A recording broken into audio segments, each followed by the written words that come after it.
I paid my sister's rent for 8 months.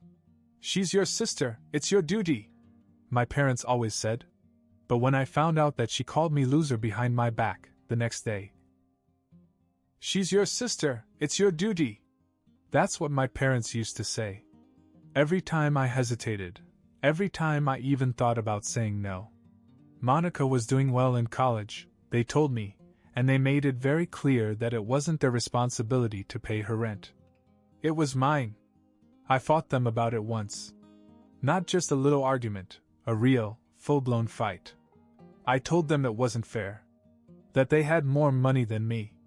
That Monica was their daughter, not mine. That it wasn't my job to support a perfectly capable adult when I was already busting my ass at work just to keep my own life together. Dad barely looked up from his phone. Mom folded her arms and said, "You're single, Brad. No wife, no kids. You can afford it." I remember laughing in disbelief. "So let me get this straight. You two, our parents, don't have to pay a dime, but I do. Because I'm not married?" Mom rolled her eyes. "Don't be dramatic." That was the end of it. I lost. So for 8 months, I sent Monica $2,300 like clockwork. No questions asked? No thank yous? No acknowledgement at all. She never even brought it up in conversation. It was like she expected it, like I was just another bill that got paid automatically. I told myself it didn't matter. She was my sister. Family helps family, right? That's what I told myself every time I wired the money. Then my grandfather called last week. He's the only one in the family who's ever really looked out for me. He sounded hesitant. Hesitant, like he wasn't sure what to say. At first I thought maybe something had happened, maybe Monica was in trouble. Then he said, "I have to tell you something, Brad. And I know you're not going to like it." I asked what was wrong. He sighed, then told me exactly what Monica had said to him. She called me a loser. Not just once, not just in passing. She laughed about it. She said to him, "What kind of loser would you have to be to pay my rent? Of course I can do it myself, but it's better for me if he does it." I didn't say anything. I think my brain just refused to process it at first. Grandpa kept talking. She said it like it was funny. Like she knew you'd keep paying no matter what. Like she thought you were a joke. I felt sick. After everything, after all these months of covering for her, this is what she thought of me. I was just a walking ATM to her. Just some pathetic fool stupid enough to keep handing over thousands of dollars without question. I clenched my jaw so tight it hurt. I wanted to drive to her apartment right then and there, but Grandpa stopped me. "Don't do anything stupid, Brad. I have a better idea." I forced myself to breathe. He was right. Storming over there wouldn't change anything. But the next rent was due in 8 days. And this time? It wasn't coming. For the first time in 8 months, I didn't send Monica her rent money. I waited. I wanted to see how long it would take her to realize the free ride was over. Day 1, nothing. Day 2, still nothing. Day 3, I started to think that maybe, just maybe, she had been paying for herself all along. That maybe Grandpa had misunderstood, or maybe Monica had exaggerated when she bragged about using me. But on the 4th day, my phone rang. It was my mother. Not Monica, my mother. I let it go to voicemail. A minute later, a text appeared. "Mom, Brad, why hasn't Monica gotten her rent money?" Not a question, not a polite request, just a demand. As if I were a customer service representative who forgot to process a transaction. I stared at the screen. This was it. That was the moment they realized I wasn't playing. I didn't respond. A few hours later, another text message. "Mom, Brad, answer me." So I did. "Mom, Monica just told me that her landlord contacted her. She's going to get a late fee because of you. Fix it." Because of me? I actually laughed. The audacity was insane. Still, I didn't answer. On the 5th day, Monica finally called. I let it ring. Then she texted me. "Monica, hey. Didn't get the rent today. What's up? No, please. No, thanks for literally paying my rent for 8 months. Just what's up? I didn't answer. 3 hours later. Monica, Brad. I need the money. You're putting me in a bad position here. I was having dinner with Grandpa when I showed him the texts. He chuckled. Let her squirm a little. And she did squirm. Day 6, another call. Another text. Monica, Brad? Are you seriously ignoring me? Monica, you know I need the money. Monica, this isn't funny. You're screwing with me for no reason. For no reason. That's when I finally responded. I'm done paying your rent. Figure it out yourself. Less than a minute later, my phone rang. I picked it up. The first thing out of her mouth. What the hell's wrong with you? Not why. Not can we not talk? Just anger. I kept my voice calm. I know what you said about me, Monica. Silence. Then she scoffed.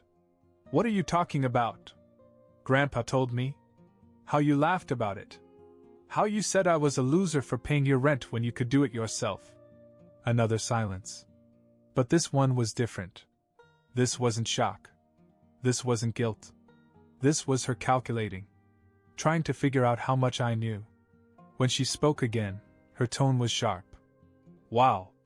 You're really mad about this? It was a joke, Brad. God, you're so sensitive. I clenched my fist. A joke? Yeah. A joke. Grandpa took it out of context. I almost believed her. For a second, I even considered that maybe I was overreacting.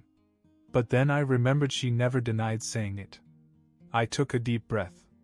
Joke or not, I'm done. Pay your own rent. She snapped. I can't. That got my attention. You can't? I repeated. What happened to of course I can do it myself? More silence. Then she hung up. I stared at the phone. Something didn't add up. I looked at Grandpa. She said she couldn't? He grinned. Told you this would be interesting. And he was right. Because the next day I found out that Monica wasn't in college at all. I didn't hear from Monica for the rest of the night. No more calls. No more texts. I thought maybe she had given up until the next morning when my mother showed up at my apartment.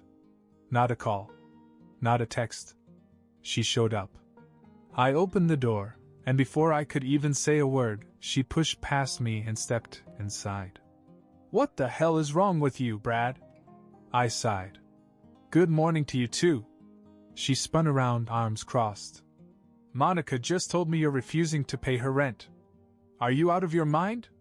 I leaned against the counter. No, Mom. I just finally got some sense.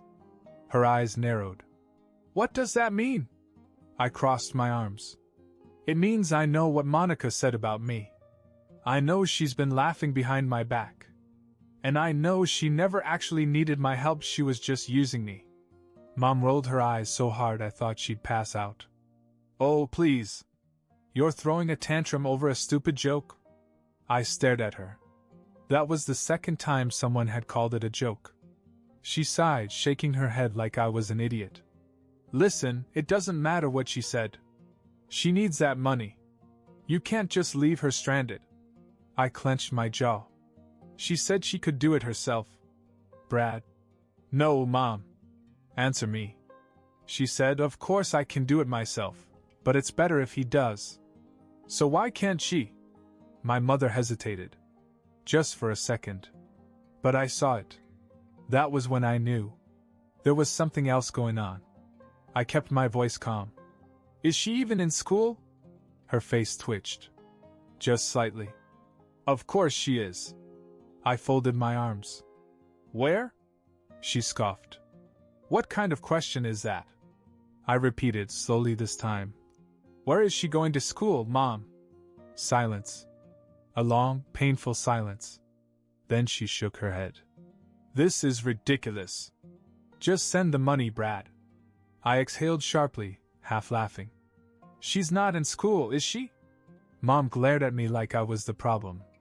She needed time to figure things out, okay? You wouldn't understand. I felt my stomach drop. You mean to tell me I've been paying her rent for 8 months and she hasn't been in school this whole time? She didn't even flinch. It's not a big deal. Not a big deal. I let out a short laugh. So what has she been doing then? Just sitting in that apartment, living for free? Mom waved her hand. She's been thinking about what she wants to do. And she didn't need the stress of a job on top of that. I was in shock. I had been breaking my back, wiring her $2,300 a month, thinking I was helping my hardworking little sister get through school. Meanwhile, she had been sitting in that apartment doing absolutely nothing. And my parents knew. They knew, and they didn't say a word. Because to them, it was easier to let me handle it. I took a deep breath. I'm done. Mom scoffed. No, you're not. I shook my head. You don't get it, do you? I'm done. I'm not sending another penny. Her expression darkened. You don't have a choice. I actually laughed. I don't have a choice? Are you serious? It's my money. She stepped closer, lowering her voice. She's your sister, Brad. If you don't pay, she could get evicted. I shrugged. Then she can get a job. Mom's eyes widened, like the concept was completely foreign to her. She's not ready for that yet. I scoffed. Then she should have thought about that before blowing off school and living on my dime.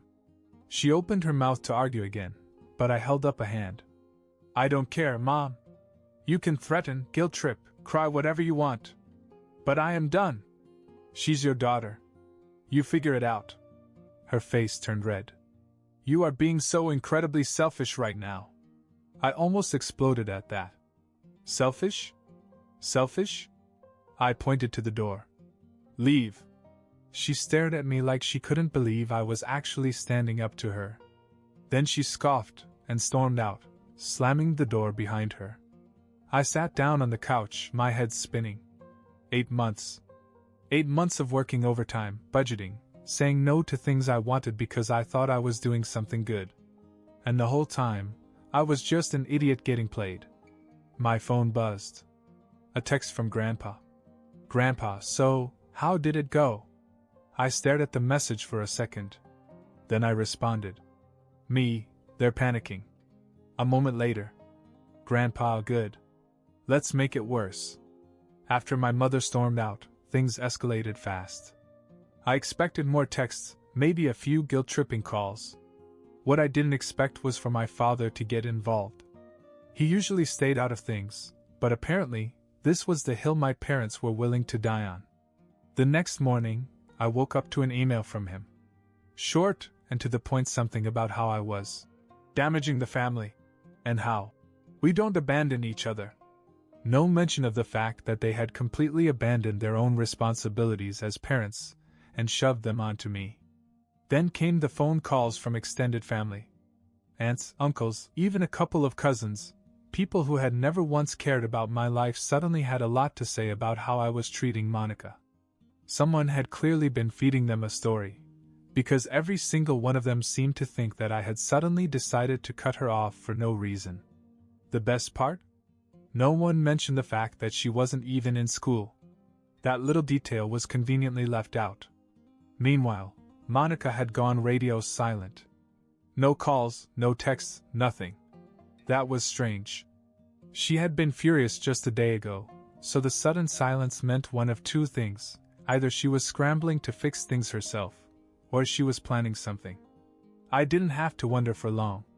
3 days after my mother's little visit, Monica finally reached out. But not to me, she went straight to my boss. I got pulled into a meeting that afternoon.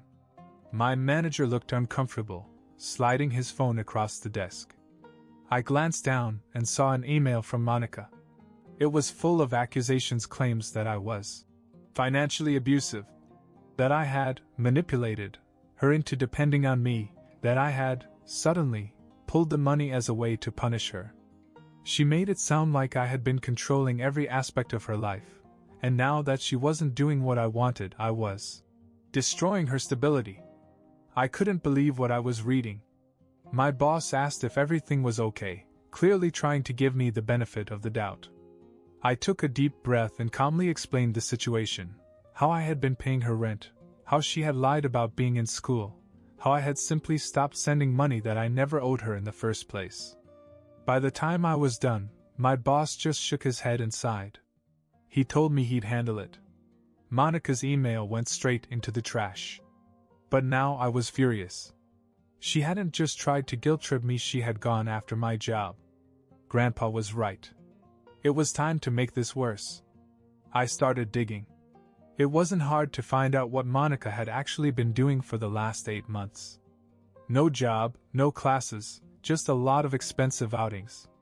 Fancy dinners, new clothes, weekend trips with friends. The life of someone who had unlimited money and zero responsibilities. The kicker? The lease for her apartment wasn't even in her name. It was under my parents'. So not only had they been lying to me about Monica being in school, but they had known she wasn't paying for anything herself. They had willingly let me take over a financial burden that wasn't even hers. That was all I needed. I stopped responding to their calls. When my mother showed up at my place again, I didn't even let her inside. I told her I knew everything and that I was done, for real this time. I shut the door in her face before she could argue. And then I waited. 2 days later, the rent was due. And for the first time in 8 months, nothing was paid. I expected an explosion. Some massive blow-up. But the silence that followed was somehow worse. No calls. No texts. Just nothing.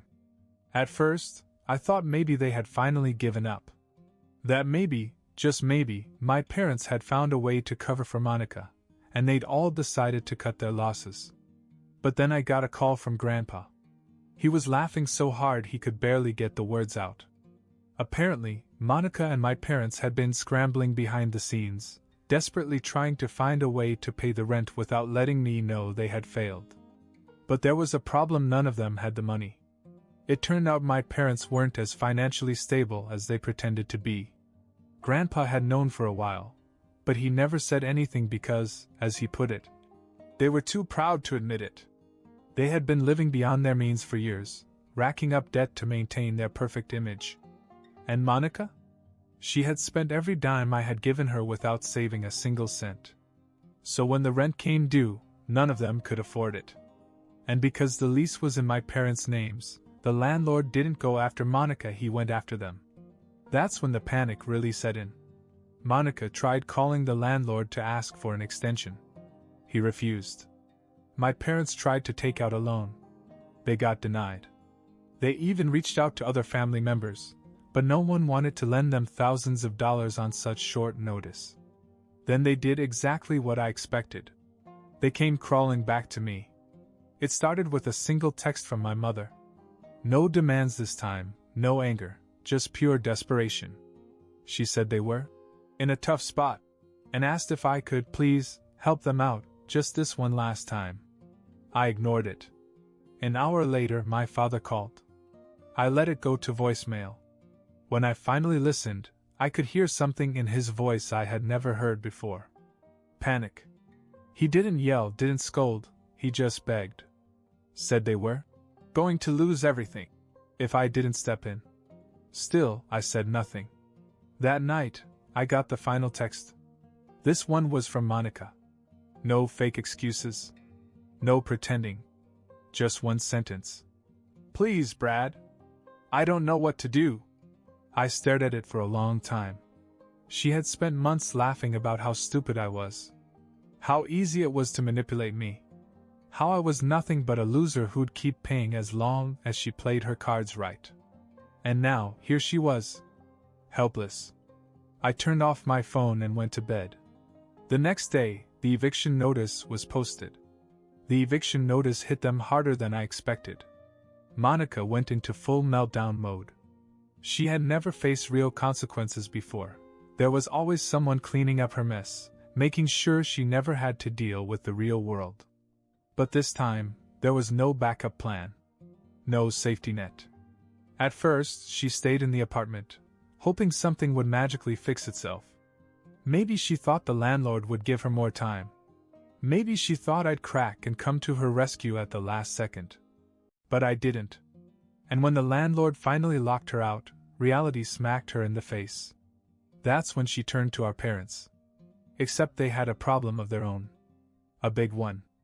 I hadn't realized just how deep they were in debt until Grandpa told me everything. My parents weren't just struggling financially, they were on the edge of complete collapse. The apartment they rented for Monica was just one of the many disasters they were juggling. Their mortgage?